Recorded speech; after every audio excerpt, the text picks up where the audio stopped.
Hey everyone, you're listening to the Active Turnkey podcast, a podcast designed for hands-off, passive real estate rental investors. In the Active Turnkey podcast, you'll hear Tom Olson and Jared Stoltmeister discuss all things turnkey rentals with other turnkey providers, service providers, and rental investors. Our goal is to help you reach your financial freedom and whatever comes after that. Let's go. Hey everybody, welcome back to the Active Turnkey podcast. I'm your host, Jared Stoltmeister, and I have with us the Tom Olson. And I have with us the Jared Stoltmeister. That's right. Jared thinks he's the only Jared Stoltmeister who's ever lived. He thinks he's that special. I would say I'm the only one around today. And I don't think there's another Jared Lane Stoltmeister that's ever lived. Jared Lane Stoltmeister. So it has to be Jared Lane Stoltmeister too. Yeah. It can't just be Jared Stoltmeister. I don't think so. Yeah. Anyways, we are talking about Active Turnkey. Yeah. And we are in a series now of Active Turnkey. Yeah. The Active Turnkey podcast. Yeah, I mean we've sold several turnkeys lately, and it does seem like many of our buyers, especially where the market is and the opportunity that's presented, our buyers are coming back saying they want it. And we feel like it was a really good opportunity for us to just get into what all that means. And so much of this is what we do. In fact, most of this is what we do. And then some of these things are things that you could do if you're doing your own deals, active turnkey deals. But this is to help educate and help. I think so. I agree with you, Jared. And I think one of the biggest benefits our buyers get is they get to work with us. What do you think, Jared? I would agree wholeheartedly, 100%. I mean, if you don't get to work with us, it's a privilege to work with us. Oh yeah, it's kind of boring. You could do deals, I guess. You could do it yourself. Yeah, but if you want to have the camaraderie, the relationship, and all that stuff. You know, when I first got started in this business, Jared, I was working for other people basically, and I would help investors find deals. Kind of like we're doing now. Yeah. Isn't that kind of what we're doing now? It is. And I would then give them a scope of work, and then I would help them get utilities turned on. And then I was a contractor, so I would do the work. Right? I'd get the work done. And then I'd help them sell the property. So a lot of my investors, when I was early on, they were flipping the houses. They weren't holding them. They held some of them. Actually, I had one investor that was keeping about 2 or 3 a year. And he was flipping about 2 or 3 a year. Nice. And that's how I got started in this whole business. And it's interesting. This kind of turned into this active turnkey. And I the best way to look at it is kind of like Burr with a turnkey operator. I mean, that's kind of like, if you've listened to turnkey podcasts and you know what turnkey rentals are, you work with an operator. I still think, Jared, that our buyers are getting. I think that I've switched, a little bit of what I used to be doing. I used to not get any pay to help them find houses. I used to not get them any pay to do anything on the back end. I got that. My whole pay was I got to be the contractor in the middle of this. Had no idea how much value that was bringing to the marketplace. And I feel like I know that there's value in that now. But I still believe that the buyers that get the good deals, that have good property management in place, are still getting the best deal in the whole thing. And I'm actually proud to be able to offer that. I think that the service that we offer and all the due diligence that we offer, I do believe is really valuable. So last week we talked about establishing ARV. Correct. And if you didn't, we're not going to review that. So if you want to know how to establish ARV, you got to go to the back. Got to click back on the podcast and wait till we're done. Listen to the. Well, they might want to listen to that one first. I don't know, but definitely come back and listen to this one because it's going to be good. Well, you're here. Yes, you're already here. And so either one's fine. Yeah, totally. No, I think Tom's right. I as far as me, I've said this to many people on sales calls. I don't like sales. I don't typically like sales too much. But one thing is I enjoy this because I believe in what it is. I believe in what we're doing. I'm doing it myself, and I do believe that we're adding value. And so I'm hesitant to say we're partnering in this relationship because it's not necessarily fair to say we are that. offering a service. Correct. Yes, I agree. But It's close. I mean, because we are trying to get to the same end. We realize that by getting you there, we'll be fine. Yep. We'll take care of. We things really too. do want to work out. Yeah. For our investors. It's in our best interest. We really do. We don't just say that. We even pray for our investors. Everything that we do from this turnkey perspective is to make it so the investor can do the best they can, and we can still stay alive. We can still pay our bills. We can still pay our people. That is really, the goal of the whole thing. And big picture, we are trying to flip Gary, Indiana. Yeah. I believe that we've done a lot when it comes to that over the last 5-6 years. Yeah. And I'm proud of the work that we've done here in Northwest Indiana. So today we're going to talk about establishing rent. Yeah.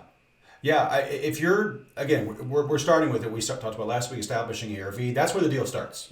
You can't, any kind of formula you use, you have to start there. It doesn't matter. You can, it doesn't work. You have to have that. And if it's wrong, every formula you have is going to end up wrong, right? You have to nail that down. Now, doing what we do, eventually we're going to get into repairs, and that's something you have to know. And so this is kind of upfront work. We're trying to establish what this house is going to be worth after it's repaired, and in this case, what it's going to rent for.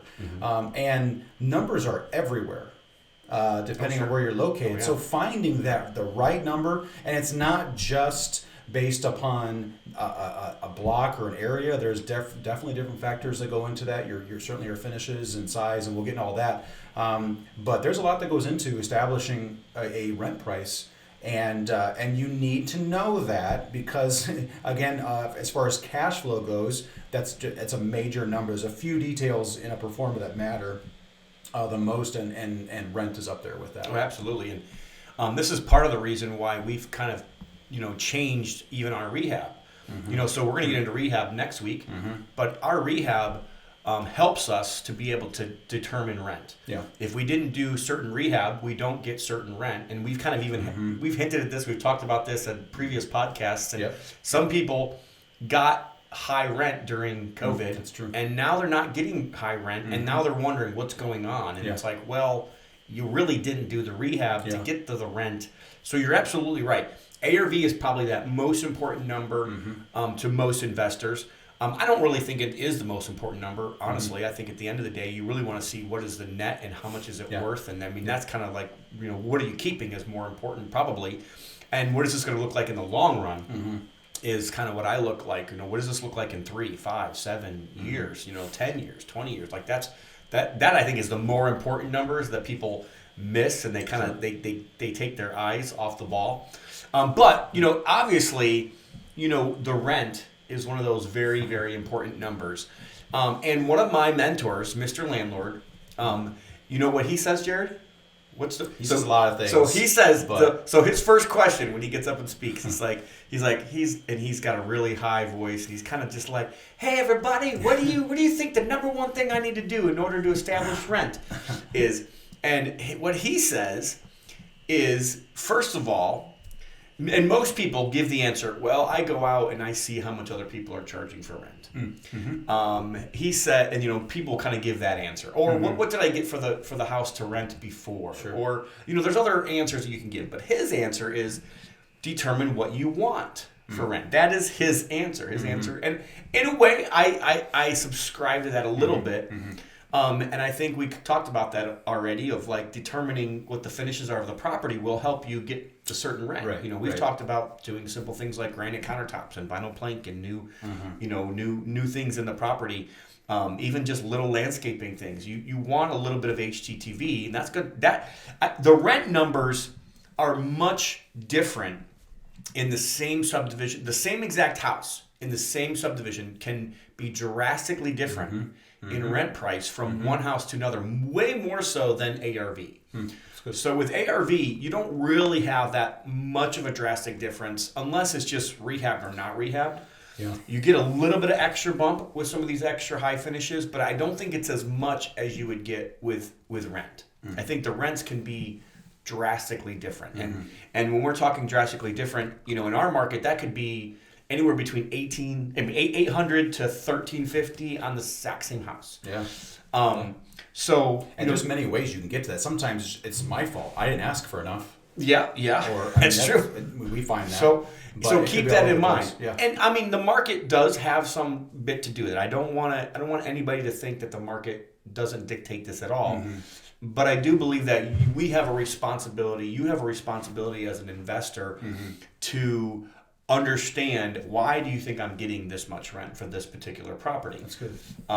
So that's where I was going to start, Jared, with this whole thing. So what about you? When you're determining rent, what are some other things that we can do, and how do you determine rent? Well, first of all, I'd like to respond to your statement. I think what he said, as far as like asking them what can they pay, it's interesting. So Mr. Landlord, yes, Yeah, right. So down that story, Yeah. the next thing he'll kind of say is how he approaches a tenant, and instead of actually giving a price right off the bat, Yeah. which would be really hard for a property management company. I will be honest with you. That's Totally. It's a hard thing if you're going to go do this yourself. You could market a property and not give a price. And when people start calling, the first 3 or 4 people that call, you could, what he does is he asks them, well, what are you paying now currently?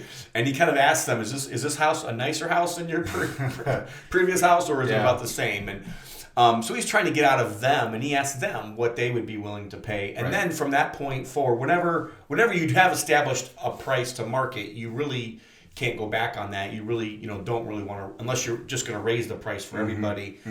But that's kind of where Mr. Landlord goes. Yeah.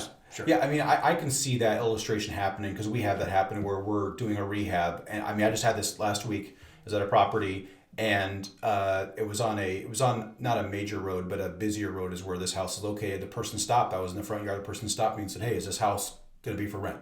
That would be a every good time time you do a rehab. Yeah, that would be a great time to say, "Hey, wait, yeah, how you doing? What do you think you would pay for this?" Exactly. What are you paying now? What can you pay? Yeah, you those can are great get questions. You can get right into that, and maybe you can avoid marketing the time well before you even put the house on market. Maybe that's a great opportunity.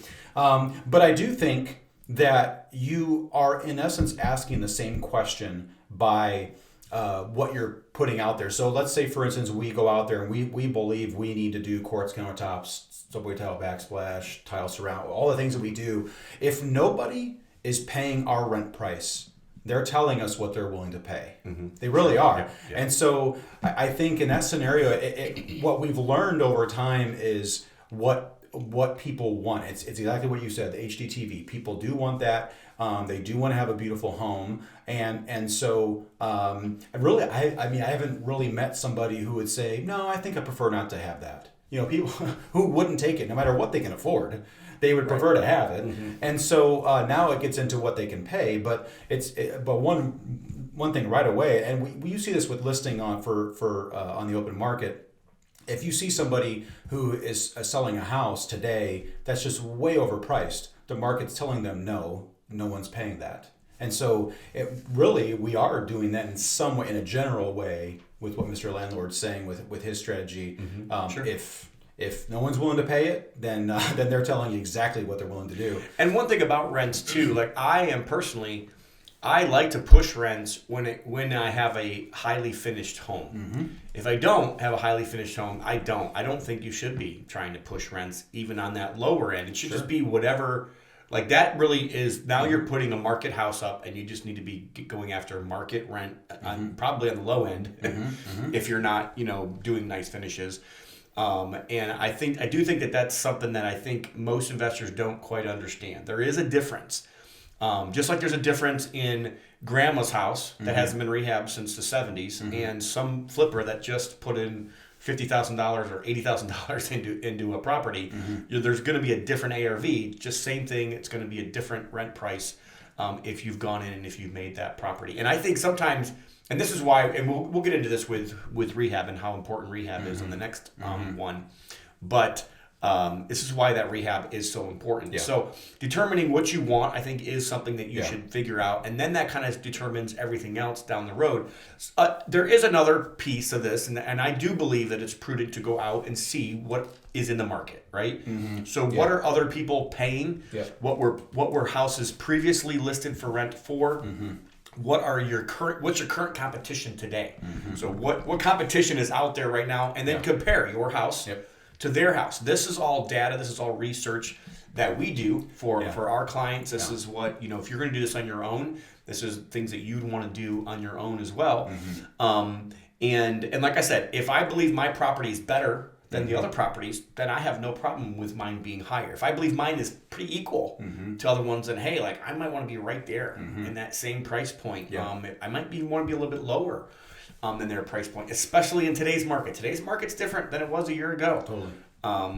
We've got to be honest with ourselves. Fourth quarter, the amount of properties sold in the fourth quarter dropped more significantly than it did during the Great Depression.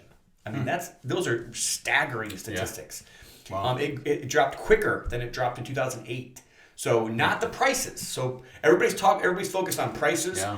Everybody's focused on supply. And that's what we hear from a lot of people right now is that supply hasn't really there's not too much supply and, the prices haven't come down. That's what you keep hearing. Well, the problem is the demand for new properties, at least to buy, has gone way down. So what do I expect that to happen? I believe the next step here is now the demand for rents are going to go back up again. Sure. So I think everybody kind of got scared. And obviously if we go into war and if we have some other issues down the road, I can't predict that. Yeah. That could change, but people still have to have a place to live.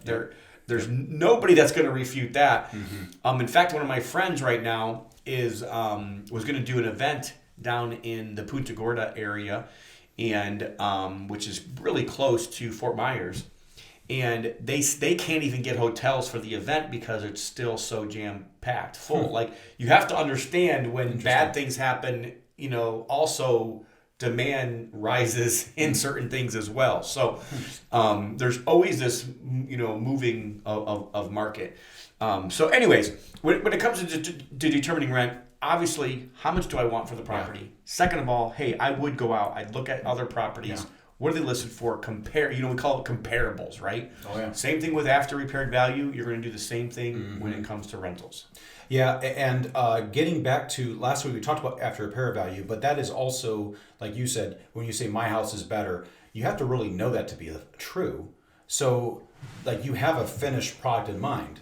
So you already know what you're going to do.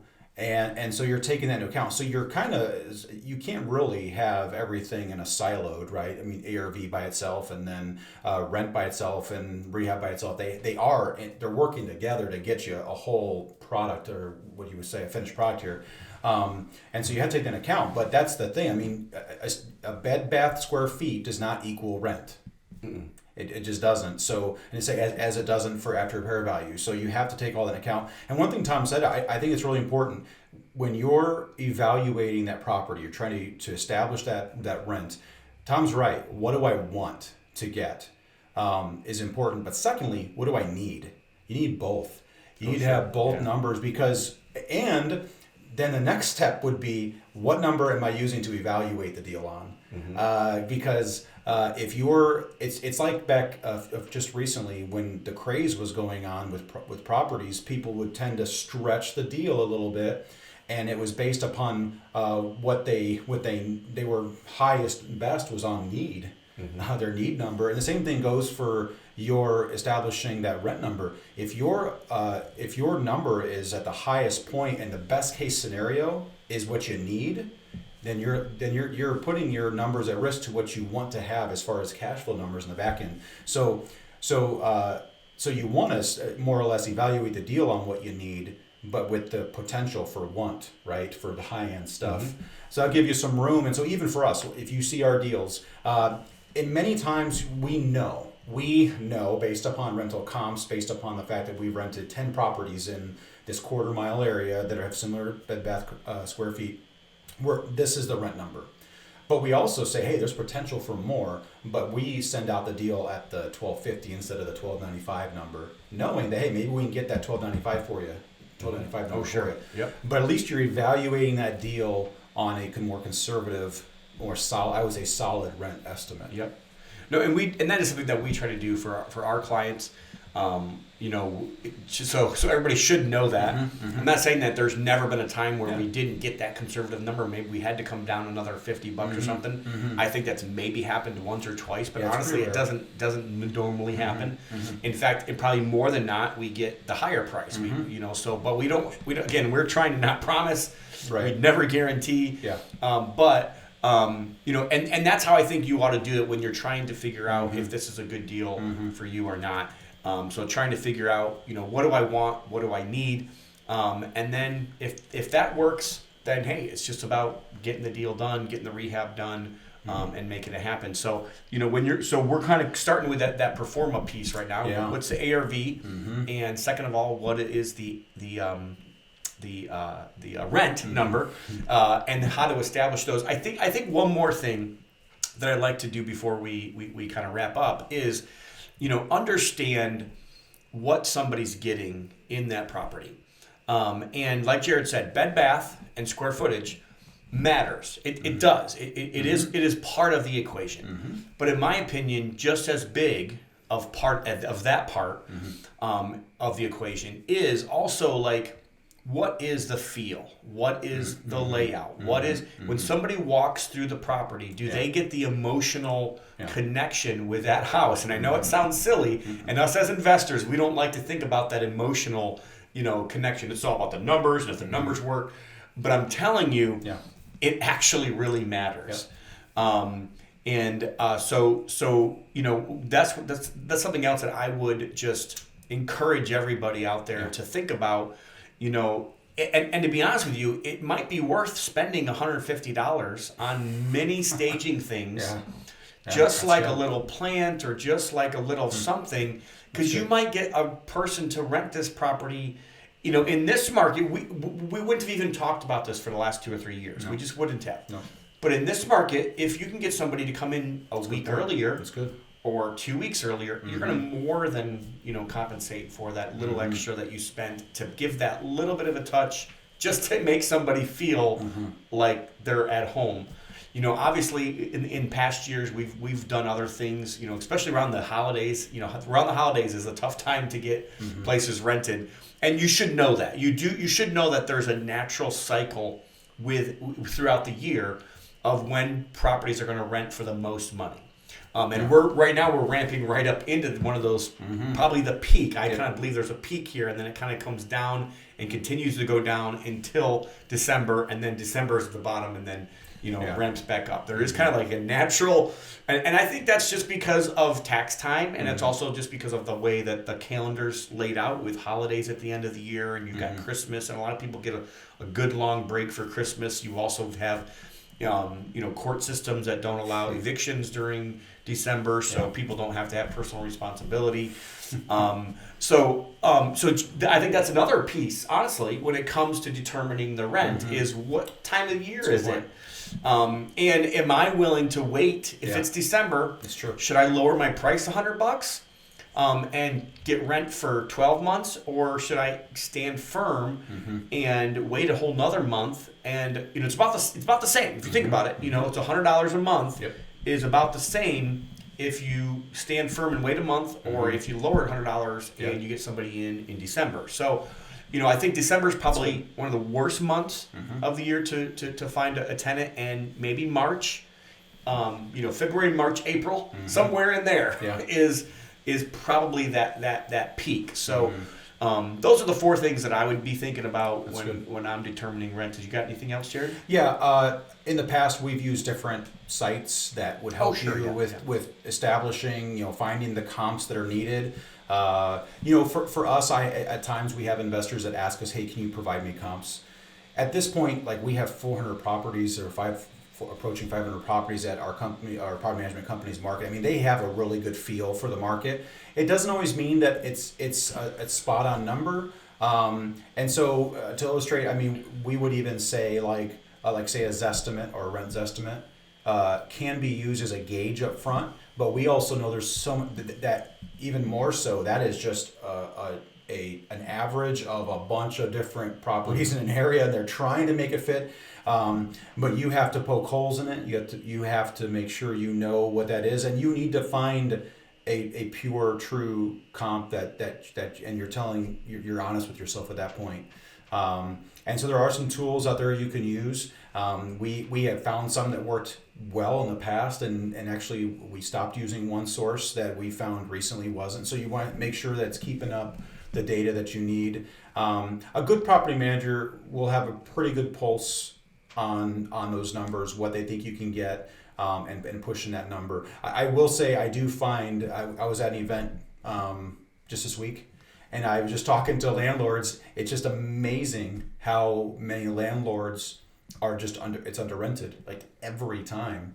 Now in some cases it should be under rented because the house it's not in good shape, and so maybe that's your strategy. But other times we find like, man, this house is like, if we own this rental property, not even rehab to us whatever our standard, we would have been $100, $150 more, $200 more. Than where they were at, and so there's some properties we've purchased that were $500-$600. Yeah, it's insane. I mean, that's like $5,000 a year. 10 years down the road, I mean, that's $50,000. It's a big chunk of change. Because they're with leases that are 2, 3, 4 years old, and so definitely knowing your market, but pulling real. And I would make sure they're current and depending on the radius, you really want to keep in mind of where that's at. Make sure you know your block, know your community, because even like especially in areas like we're at, block to block matters. So population movement matters. All this stuff matters on how things are moving and in what direction. If they're going to be stable, if they're going up, they're going down. Hopefully this podcast was valuable to you. If it is, give us a thumbs up. Give us a subscribe if you haven't already subscribed. Tell your friends about us. Share this on Facebook. I want to see some shares on Facebook. And let your friends know about us. Give us a 5-star review. I'd love a couple more 5s. We haven't gotten any 5-star reviews for a while. We're going to have to step up our game, Jared. Come on, man. So give us a 5-star review on Apple Podcasts especially, or whatever podcast platform you are involved in. Don't forget, I've got free real estate investor calls as well that you get to jump on and get to ask questions with some of the brightest minds in the country. It's kind of like a podcast, but it's more of like a live podcast where you can kind of... the next one's going to be on legacy with Mary Hart. She's an attorney. She's going to talk a little bit about passing on, assets, but also kind of living your legacy today. It's it's a really good. I think you guys will really enjoy it. Yeah. I've got some really good guests coming up in the next couple of months. One's going to be on creative financing. One's going to be Quincy Long talking about IRAs and self-directed IRAs. So if you guys are interested in those, you guys can just hop over to goodsuccess.com and find out more about that. Also, we have the Active Turnkey book. We haven't really mentioned lately, but the Active Turnkey book, and it's on Audible now as well. So a lot of people ask for Audible, and I recorded it, and I have a new respect for people who record their books now. But you guys can find that on Audible or on Amazon. And I also believe you can go to the Good Success website and find out more about that there as well. Remember, we have a name change coming up. We've talked about this a little bit, but you might be seeing some information from us if you're on our list from the One Group Network instead of Olson Group Network. And we're excited about that change, and we think it's going to help us grow and be able to give us opportunities that we may have not had. And we're excited about those changes as well. So anything else, Jerry, we need to wrap up before we... We do build rental portfolios for investors, and so if you are looking to get started or you're looking for a new market, that maybe I mentioned I was in Northern Illinois and by Gurnee, and people out there are paying $10,000 a house for taxes per year, and they invest there. And but if you're looking for a second market, this may be a good place for you. And so if you're interested in that, also like Tom said, refer some friends. We do have a referral program, but we can definitely help you start that. So those markets that we are in is Northwest Indiana. So we do cover Northwest Indiana, Lake Porter, and LaPorte County, and we also do some houses in Pensacola, Florida. And we might. I cannot offer what I offer here in Pensacola. So reach out to us. Let us know if you might be interested. You just need to know that the cash flow is not going to be as good. And you are kind of a little bit buying more on the long-term equity play. I have a great property manager that I highly recommend down there, and I'm happy with him on my rentals. We've got about 20, and we're happy, and we're doing good with him. That I would refer over to you. It wouldn't be us, so it's a little bit different with that property manager. But I believe Florida's the next California, and if you're like me and you're seeing all this population movement moving to Florida, like I am, you know what that is going to mean for future prices. So, I like, for instance, right now we do have a property that's like $190 that would probably rent for like $1,500. So it's in this market, we are still giving the 1%. Right. We can still maybe that same property in our market might be $150, might be $140, and it might rent for $1,350 to $1,450 or something like that. But in that market, it's a way different market, as many people know. Yeah. And I think that those prices aren't like in any means like inflated right now. Yeah, no. I just don't believe that at all. And I'm excited to see what's going to happen in the future for the portfolio we've already built there. But like I said, we don't have a lot of properties. We don't do a ton down there. But if you're interested in those, just let Jared know specifically. Sure. We may or may not even send those to the list. We may only keep those directly with people that are saying, I want these properties. Yeah. But you do need to know the numbers aren't going to be the numbers that you're getting here. Yep. You're buying a little bit of a different product. So here is more cash flow. Yep. I do believe there will be some appreciation, especially with some of the houses that we have. Yep. I don't expect as much appreciation, but down there, the cash flow just holds the deal together. If you ask me, I do believe you should have cash flow, but I don't think you're going to see $300-400 a month.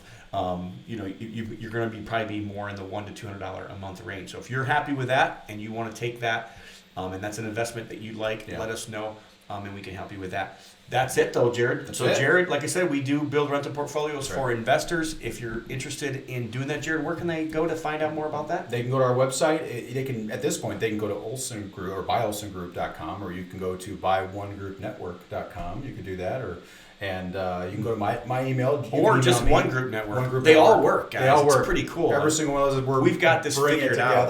Yeah, it's pretty awesome. You can email me at jared@buyolsongroup.com or jared@one. Oh, wow. Jared's got 2 emails now. He's special. Yeah, I'm a hot shot. So there's only one Jared Stovemeister, but there's 2 emails. All kinds of. There's many roads that lead to Jared Stovemeister. And so if you had value, this brought you value, we really appreciate it. Give you a thumbs up and all that stuff Tom already went through. But thank you for joining us today. Active Turnkey. The best way to buy rentals. Thanks, guys. God bless. Olson Group Network makes no warranty, guarantee, or representation as to the accuracy or sufficiency of the information featured in this podcast. The information, opinions, and recommendations presented in this podcast are for general information only, and any reliance on the information provided in this podcast is done at your own risk.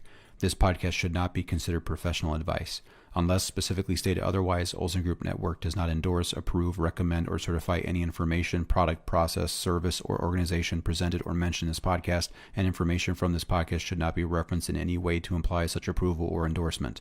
Any third-party materials or content of any third-party site referenced in this podcast do not necessarily reflect the opinions, standards, or policies of Olson Group Network. Olson Group Network assumes no responsibility or liability for the accuracy or completeness of the content contained in third-party materials or on third-party sites referenced in this podcast or the compliance with the applicable laws of such materials and/or links referenced herein.